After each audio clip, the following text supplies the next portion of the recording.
Bonjour l'internet, aujourd'hui c'est Moonwalk, on tente la marche arrière, allez en piste.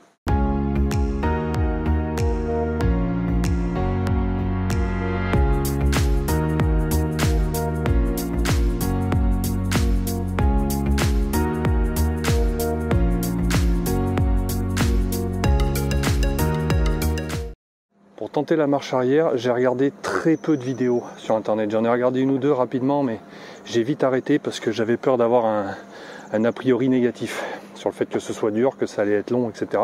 Ça peut être très instructif de savoir à quoi s'attendre, mais ça peut aussi polluer la tête et la motivation. Si déjà on commence la marche arrière en se disant qu'on va en avoir pour 3 semaines à la maîtriser, même sur 2 mètres, c'est un peu démotivant, donc j'ai préféré pas trop me renseigner. J'y vais un peu comme ça, à l'instinct, comme pour la première vidéo, puis on verra bien où ça mène. De toute façon, quand on n'a pas de technique, faut y aller à la zob. Donc au minimum je vais regarder droit devant moi, je pense que ce sera comme pour la marche avant. Je prétends pas faire 3 km en marche arrière, je voudrais juste arriver à faire 2-3 mètres, ça serait pas mal.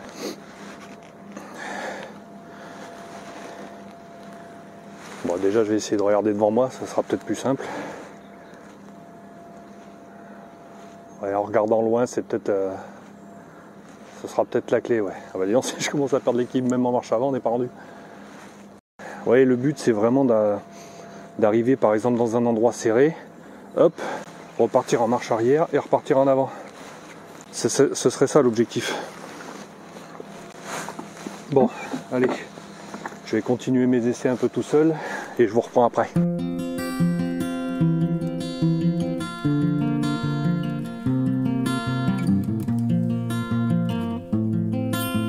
Donc premier constat, c'est pas simple, c'est un peu chaud à faire. Hein.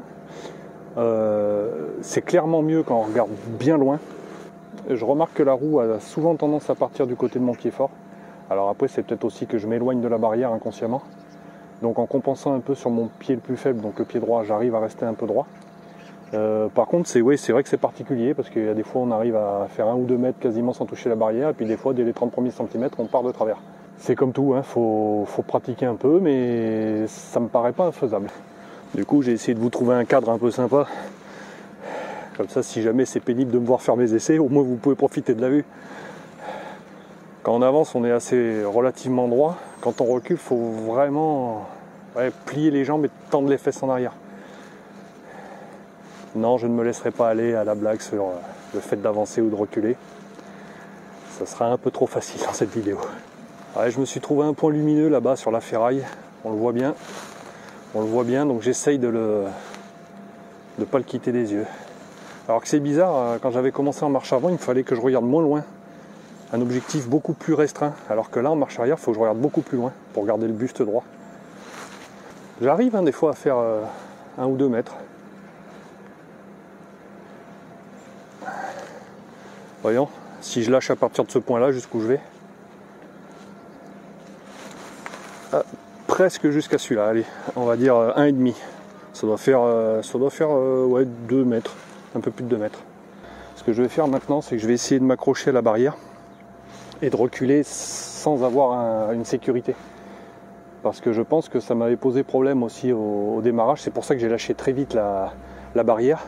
Parce que quand on a une béquille psychologique, une sécurité, ça influe sur notre équilibre puisqu'on est toujours tenté de la chercher, donc on ne tient pas droit de fait.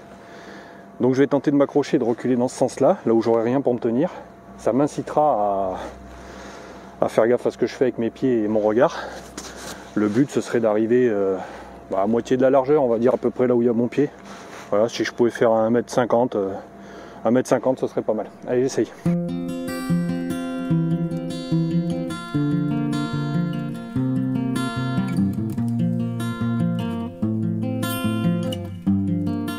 Tiens, j'ai un pigeon qui s'est mis juste en face. Il me regarde droit dans les yeux.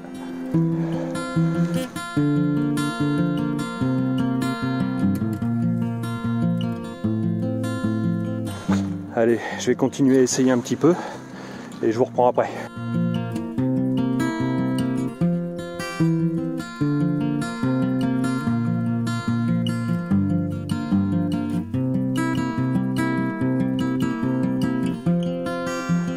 Donc maintenant je vais essayer de faire la distance entre ces deux panneaux en marche arrière.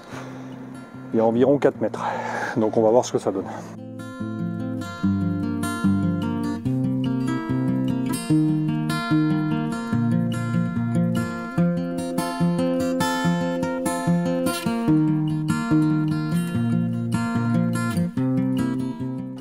Elle est détendue.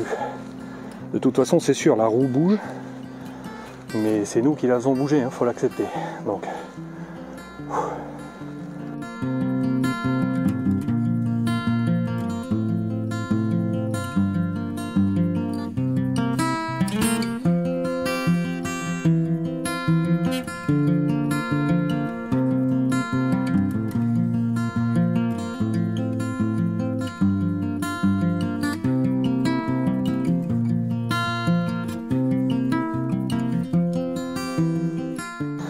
L'objectif, ça va être d'aller de ce mur à la zone de carrelage blanc, gris clair, qui est là. Il doit y avoir environ 4 mètres.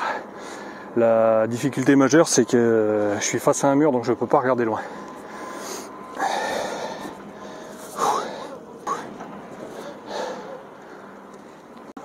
Oh, je tourne. Je tourne encore. Je crois que j'ai rarement autant transpiré sur la gyroroue. Allez, pas mal. On va essayer une autre fois pour voir si c'était pas un coup de bol. Allez, c'est parti. Bon, allez, on va dire que c'est validé.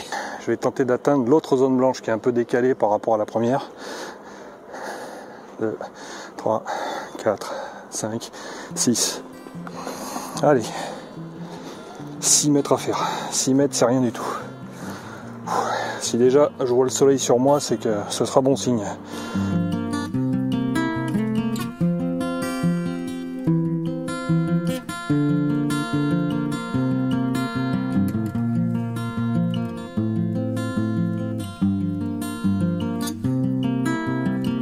J'ai vu le soleil. J'ai vu le soleil, donc je suis pas loin.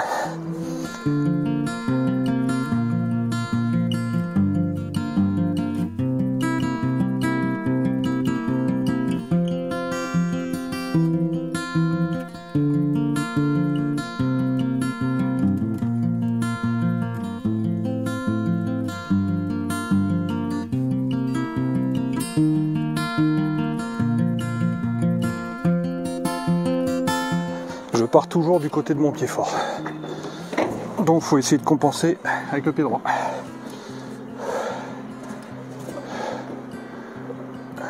Un peu plus sur le pied droit. Et voilà.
Alors le bilan de cette première journée, qui en réalité n'a duré que 2 heures, parce que la marche arrière c'est quand même physiquement éprouvant. Je suis plus fatigué en 2 heures de marche arrière qu'en 4 heures de marche avant le premier jour. Donc je suis quand même plutôt globalement satisfait de cette première journée, puisque j'ai réussi à faire quasiment 6 mètres en marche arrière tout seul. Alors qu'au départ, je m'étais dit que si j'arrivais déjà à faire 2 mètres, c'était déjà pas mal. Donc j'en ai fait 3 fois plus et j'ai réussi à le faire plusieurs fois. J'ai même réussi, par un concours de circonstances, à faire la manœuvre qui m'a poussé à faire de la marche arrière. C'est-à-dire arriver en marche avant, repartir légèrement en marche arrière et repartir dans l'autre sens. En fait, j'ai simplement tenté de m'arrêter, de repartir en arrière, et comme la roue a tourné naturellement, j'en ai profité pour repartir, mais au moins ça m'a donné la sensation de cette manœuvre, qui était l'objectif principal au fait que je me mette à la marche arrière. Je pense que je continuerai la marche arrière parce que c'est intéressant à faire, et je trouve même qu'en travaillant la marche arrière, on roule mieux en marche avant ensuite. C'est-à-dire que comme on habitue notre corps à rouler, à se déplacer en roue sur une autre position, c'est-à-dire qu'on est légèrement plus en arrière, je trouve que quand on reprend la position avant, position marche avant, on est encore plus précis qu'avant. Et donc on est encore plus stable. Donc je continuerai la marche arrière, je pense que je vous en parlerai de temps en temps au fil des prochaines vidéos. En attendant, je suis vraiment très content de cette journée. Je vous encourage à vous mettre à la marche arrière, hein, bien sûr, essayez de le faire dans une zone dégagée avec un revêtement assez potable, parce que c'est quand même, au début c'est quand même un peu dur de regarder derrière. Moi j'ai pas réussi, hein. J'ai réussi à rouler en marche arrière, mais je pouvais pas voir ce qu'il y avait derrière. Donc je l'ai fait vraiment sur un terrain où j'étais sûr qu'il y avait rien et j'ai vérifié avant. Et on est encore plus content de retourner en marche avant après, un peu comme à la fin d'une journée de ski où on est content de remettre ses chaussures. Dans une position un peu plus confortable de marche avant, on s'y sent encore mieux ensuite. Sur ce, je vais continuer de rouler un petit peu parce que c'est la première fois que je roule par plus de 8 degrés. Donc je vais en profiter un petit peu. Essayez de vous marrer 5 minutes et puis on se dit à bientôt l'internet.